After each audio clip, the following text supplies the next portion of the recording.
So nandito na tayo no sa may Calyawa. Ito yung nasira no.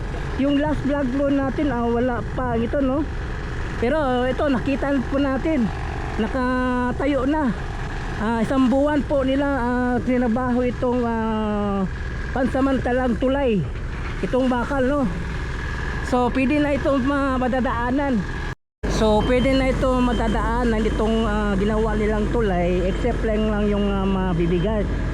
Light vehicles lang ang pwede makadaan dito, like motor, kotse,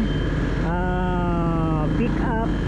Yun pa lang ang pwede makadaan, no? Yung mga light vehicles pa lang.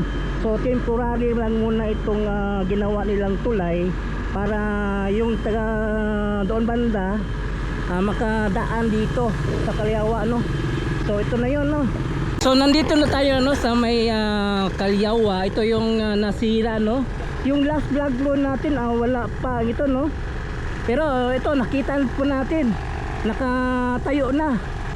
Isang buwan po nila trinabaho itong pansamantalang tulay. Itong bakal no. So pwede na ito madadaanan. So pwede na ito madadaanan itong ginawa nilang tulay, except lang yung mabibigat. Light vehicles lang ang pwede makadaan dito, like motor, kotse, pick up. Yun pa lang ang pwede makadaan, no? Yung mga light vehicles pa lang. So temporary lang muna itong ginawa nilang tulay para yung taga doon banda makadaan dito sa Calyawa no. So ito na yun no. 안녕하세요 여러분, 잘 지내서 보고 싶어 행복해서 만나서 반갑습니다. Ako po si Christopher Patal. Ngayon pong araw no, balikan po natin ang Calyawa. Kamustahin po natin yung kasada nasira nung baha no. At yung artificial temporary na tulay na bakal na gagawin dyan ng DPWH no. So tingnan po natin update. So tara, let's go.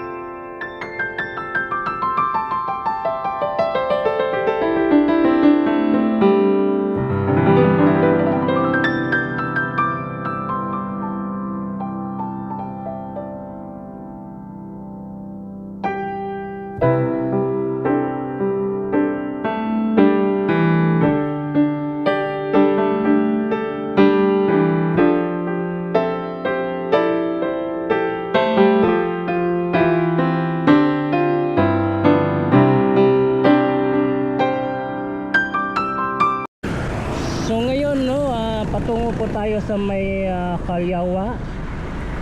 Update po natin yung nasirang tulay nung baha no. Lumaki po yung sapa. Kumustahin po natin kung nakabit na ba yung artificial na tulay, pansamantala ba yung bakal ng gagawin dyan no, para may madaanan yung mga tao galing sa Calyawa.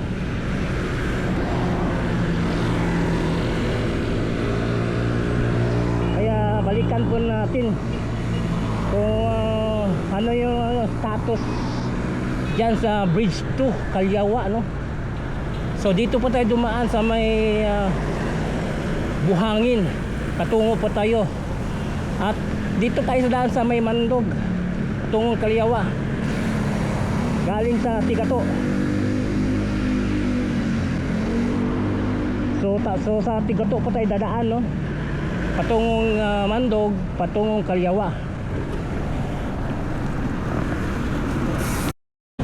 Ito yung Tigato no. Dati noong 1980s maraming mga punong saging yan nandito. May mga plantasyon. Ito yung plantasyon dito sa Davao City. Nandito yung Dole, napanday ng planta ng saging, no? Dati pag dumadaan dito, humuhinto yung mga sasakyan, may nagpapasirit ng tubig na may chemical para sa saging. Kasi puro ito planta ng saging dito banda. Pero ngayon nakikita po natin wala na pong mga saging dito.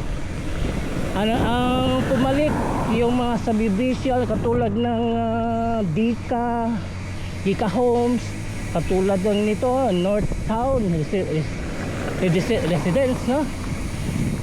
So malaki na yung pagbabago ng tiga to.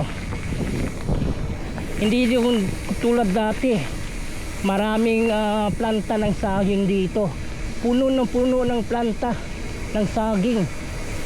Ngayon ang saging ngayon doon sa Santo Tomas, yun ang malalaking planta galing Tapicol patungo doon sa may Santo Tomas. Pero dito ngayon sa may Tigato, wala ka nang makikitang saging dito, puno ng saging, puro na subdivision ang nandito. So nandito na tayo, no, sa may Mandog, no. Bago natin puntahan yung bridge to doon sa may Calyawa, daanan muna natin dito sa may Purok Kalapoy. Tingnan mo natin itong bridge dito sa may Sitio Luman. Bisitahin natin, tingnan po natin. Tara, let's go.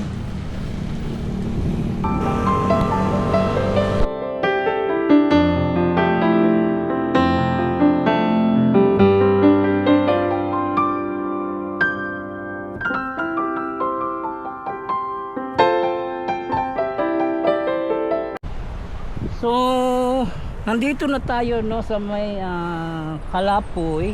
Then ito yung Sitio Luman, no. Paakyat patungong Carmen, no. Paakyat ng Carmen, magtuod. Then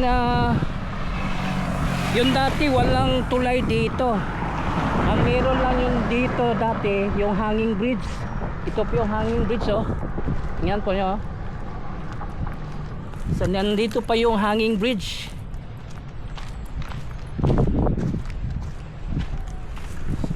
So ito po yung hanging bridge, no. Yan, no. So nandito pa. So first time ako nakapunta dito na meron ng tulay. At itong kinatatayuan ng tulay, Davao River po ito, no. Davao River. Yan, no. At dito banda mayroong ginagawang flood control, oh. Yan, oh. Mayroong flood control na ginagawa dito, oh. Yan, oh. Inumpisahan pa lang dito banda. Parte sa may Sitio Luman. Wow, ganda. So itong nakikita nyo yung kabundukan ito, no, ito yung New Carmen, magtuod, paakyat Sitio Luman, paakyat sa New Valencia, patungong New Carmen, magtuod. So ito po yung nakikita nyo na bundok, no. Sa next Sunday, i-update natin ang SM Tagum. Puntahan po natin kasi mukhang malapit na matapos itong SM Tagum next Sunday. So nandito na tayo, no, sa may Calyawa. Ito yung nasira, no. Yung last vlog po natin wala pa ito, no. Pero ito nakita po natin, nakatayo na. Isang buwan po nila trinabaho itong pansamantalang tulay, itong bakal, no. So pwede na itong madadaanan. So pwede na ito madadaanan itong ginawa nilang tulay, except lang yung mabibigat. light vehicles lang ang pwede makadaan dito, like motor, kotse, pick up. Yun pa lang ang pwede makadaan, no? Yung mga light vehicles pa lang. So temporary lang muna itong ginawa nilang tulay para yung taga doon banda makadaan dito sa Calyawa, no? So ito na yun, no? So isang buwan lang nila ginawa itong tulay. Malay nyo pagka si Sara Duterte na ang maging presidente, sigurado ito gagawin itong matibay na tulay dito sa Calyawa Bridge 2. So ito na po yun, nakikita po natin. So gawa na po itong tulay. Andali, no? Isang buwan lang gawa na.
Nakita po natin itong tulay dito sa may Calyawa. So gawa na po, tapos na po, no? So light vehicles lang po ang pwede makadaan dito. So yun, nakita po natin yung sitwasyon. Okay na ang bridge. So yun, hanggang dito lang yung update natin dito sa may Calyawa Bridge 2. Yun, please subscribe to my channel, Pispicor TV. I-follow po ng akong Facebook page, Pispicor FB. So thank you for watching.